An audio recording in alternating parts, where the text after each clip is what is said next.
ሰላም ጤና ይስጥልኝ ውድ የቻናላችን ተከታታዮች ዛሬ በሰሜን አፍሪካና በአውሮፓ አህጉራት መካከል የተከሰተውን እጅግ አስገራሚና አስፈሪ የስደተኞች ክስተት ይዘንላችሁ ቀርበናል። በሺዎች የሚቆጠሩ ሰዎች ከወጣቶች ታዳጊዎች እስከ አረጋውያን የሞሮኮንና የስፔንን ድንበር በጥሰው ለመግባት ያደረጉት ግዙፍ እንቅስቃሴ መላውን አውሮፓ እና አፍሪካን ያነጋገረ ትልቅ ሁነቶች አንዱ ሆኗል። በአጠቃላይ ወደ 60 ሺህ የሚጠጉ ስደተኞች ሕይወታቸውን ለአደጋ አጋልጠው አውሮፓን ለመርገጥ ያደረጉት ውጊያ እጅግ አሳዛኝ፣ አስደናቂ ታሪኮችን ያቀፈ ነው።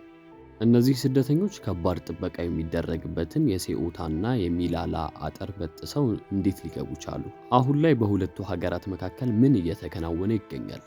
ስንቶቹስ ወደ ሀገራቸው ተመልሰዋል? በዛሬው ቪዲዮአችን ሙሉን መረጃ በቁጥርና በማስረጃ አስደግፈን እናቀርብላችኋለን። እስከ መጨረሻው አብራችሁን ቆዩ። ጉዳዩን በጥብቅ ለመረዳት በመጀመሪያ የአካባቢውን ጂኦግራፊያዊ መገኛ ማወቅ ያስፈልጋል። በሰሜን አፍሪካ የሞሮኮ ምድር ላይ የሚገኙት ሲኦታ እና ሚላላ የተባሉ ሁለት ጥንታዊ ከተሞች በሕግና በግዛት ደረጃ የስፔን አካል ናቸው። ይህ ማለት እነዚህ ሁለት ከተሞች አፍሪካ አህጉር ውስጥ የሚገኙ ቢሆንም በሕግ ደረጃ ግን ቀጥተኛ የአውሮፓ ሕብረት ግዛቶች ናቸው። በዚህም ምክንያት ወደ አውሮፓ መግባት የሚፈልጉ በርካታ አፍሪካውያን ስደተኞች ሲኦታንና ሜላላን እንደ ብቸኛ የየብስ በር አድርገው ይወስዷቸዋል። በሞሮኮ እና በስፔን ሕግ አስከባሪዎች መካከል ከፍተኛ ጥበቃ የሚደረግባቸው እነዚህ ድንበሮች በሺዎች በሚቆጠሩ ስደተኞች ዘንድ ወደ ተሻለ ሕይወትና ደህንነት የሚሸጋገር ብቸኛ የህልውና መንገድ ተደርገው ይታያሉ። ስደተኞቹ እነዚህን ሁለት ከተሞች ለመርገጥ የተለያዩና እጅግ አደገኛ ስልቶችን ይጠቀማሉ። አንደኛውና ዋና መንገድ በሲኦታና በሚላላ ዙሪያ የተገነቡትን እሾሃማ ሽቦዎች ያሏቸውን እስከ 6 ሜትር የሚረዝሙ ረጅም የብረት አጥሮችን በጅምላ በመውጣት በጥሱ መግባት ነው። ሌላው መንገድ ደግሞ ባህሩን በዋና ወይም በትንንሽ የጎማ ጀልባዎች አቋርጦ በሲኦታ ዳርቻዎች በኩል ወደ ስፔን ግዛት መግባት ነው። በዚህ ሂደት ከወጣቶች ጀምሮ እድሜያቸው የገፉ አረጋውያንና ህፃናት ሳይቀሩ ለከፍተኛ የባህር ማዕበልና የጉዳት አደጋ ይዳረጋሉ። በሺዎች የሚቆጠሩ ስደተኞች በአንድ ጊዜ አጥሩ ላይ ሲወጡ የድንበር ጥበቃዎችና ፖሊሶች ለማስቆም ቢሞክሩም የሰው ኃይል ብዛት ከአቅም በላይ በመሆኑ ድንበሩን በጥሰው ለመግባት ይቻላቸዋል። በታሪክ ከተመዘገቡት ትልልቅ የድንበር ጥሰቶች አንዱ በሆነው ክስተት በጥቂት ቀናት ውስጥ ብቻ በ10 ሺዎች የሚቆጠሩ ስደተኞች በአንድ ላይ ወደ ሴኡታና ሚላላ አቅጣጫ ግስጋሴ አደረጉ። ይህ ድንገተኛ ፍሰት የስፔን የድንበር ጥበቃ አካላትን እጅግ ያስደነገጠ ነበር።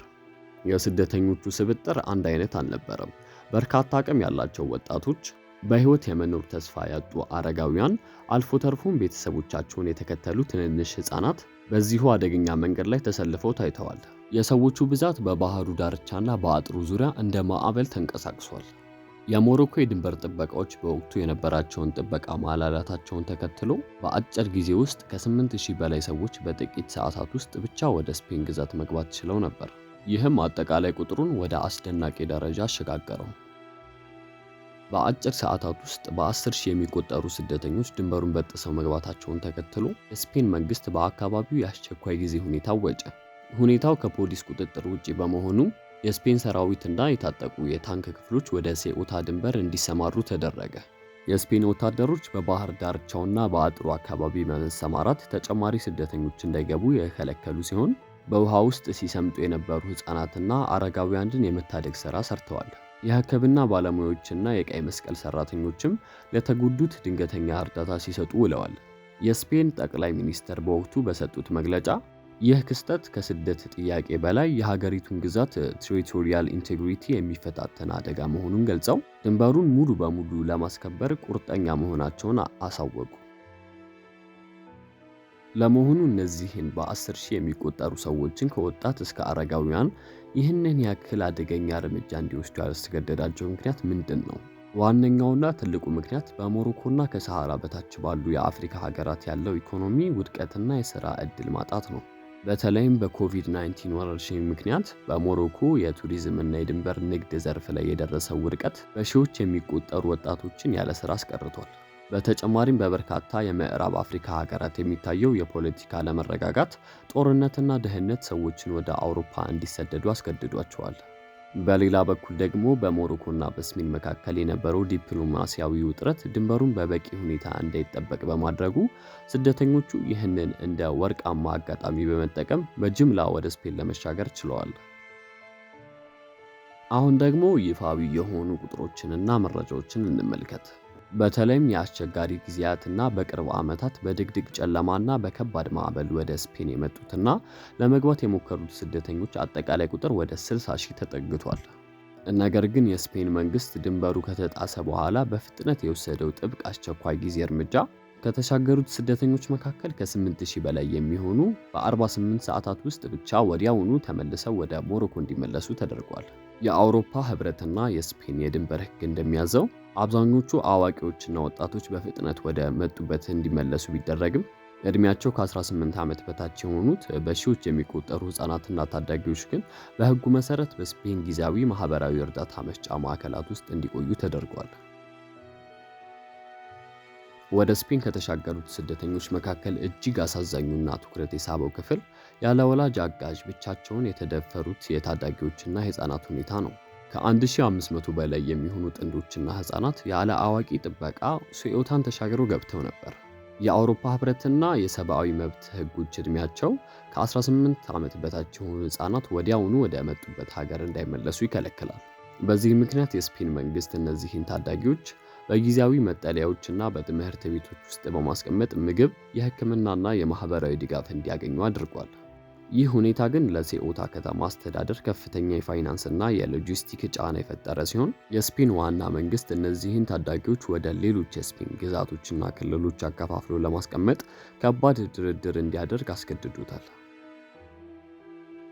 የሴኡታና ሚላላ ድንበር መጣስ የሁለት ሀገራት ድንበር ብቻ ሳይሆን የአጠቃላይ የአውሮፓ ህብረት ውጫዊ ድንበር በመሆኑ የአውሮፓ ህብረት ከፍተኛ አመራሮች በፍጥነት ምላሽ ሰጥተዋል።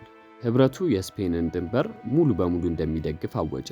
የአውሮፓ ህብረት የድንበር ጥበቃ ኤጀንሲ ፍሮንትኤክስ ተጨማሪ ሰራተኞችንና ቴክኖሎጂዎችን ወደ አካባቢው የላከ ሲሆን ሞሮኮም ድንበሯን በጥብቅ እንድትጠብቅ ለማድረግና የስደተኞችን ፍሰት እንድታስቆም በሚሊዮን የሚቆጠሩ ዩሮ የፋይናንስ ድጋፍ ለማድረግ ቃል ገብታለች። ይህ የአውሮፓ ህብረት ጥብቅ ፖሊሲና የገንዘብ ድጋፍ ሞሮኮ በድንበሯ ላይ የምታደርገውን ጥበቃ እንደገና እንድታጠናክር ያደረጋት ሲሆን በህገወጥ አሸጋጋሪዎች ላይ ጥብቅ እርምጃ እንዲወሰድ መንገድ ከፍቷል። ከዚህ ግዙፍ የድንበር ውጥረትና ቀውስ በኋላ በስፔንና በሞሮኮ መካከል ከፍተኛ የዲፕሎማሲ ንግግሮች ተካሄዱ።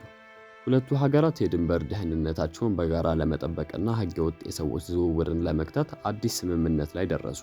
በዚህም ስምምነት መሰረት ሞሮኮ በሴኡታና ሜላላ ድንበሮች አካባቢ ያለውን ጥበቃ እጅግ ያጠናከረች ሲሆን የስፔን መንግስት በበኩሉ የሞሮኮን የድንበር ጥበቃ ኃይል በዘመናዊ የክትትል መሳሪያዎችና በቴክኖሎጂ ለማገዝ ቁርጠኝነትን አሳይቷል።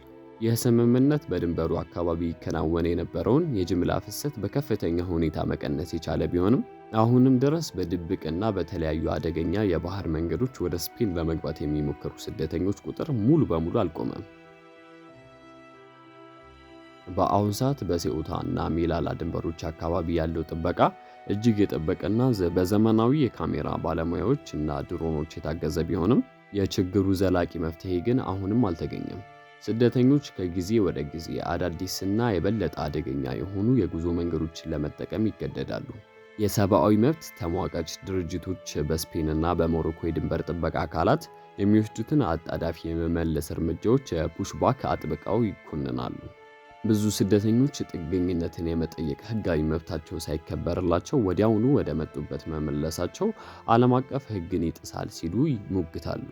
በተጨማሪም በመጠለያ ማዕከላት ውስጥ የሚገኙት ታዳጊዎችና ስደተኞች ያሉበት የኑሮ ሁኔታ፣ የስነ ልቦና ጫና እና ከቤተሰቦቻቸው መራቅ በሰብአዊ መብት ተከራካሪዎች ዘንድ ትልቅ አሳሳቢ ጉዳይ ሆኖ ቀጥሏል። ውድ የቻናላችን ተከታታዮች በዛሬ ቪዲዮአችን ከሞሮኮ ወደ ስፔን አውሮፓን ለመርገጥ የተደረገው ግዙፍ የስደተኞች ጉዞ ያጋጠሟቸውን አደገኛ ፈተናዎች፣ በቁጥር የተደገፉ መረጃዎችንና የሁለቱን ሀገራት የዲፕሎማሲ ሁኔታዎች ተመልክተናል። ይህ ታሪክ የሚያሳየን የስደት አደጋ ምን ያህል የከፋ እንደሆነ እና በሁለቱም አህጉራት መካከል ያለው የህይወት ልዩነት ሰዎችን እስከ ህይወት መስዋዕትነት የሚያደርስ አደገኛ እርምጃ እንዲወስዱ ማድረጉን ነው።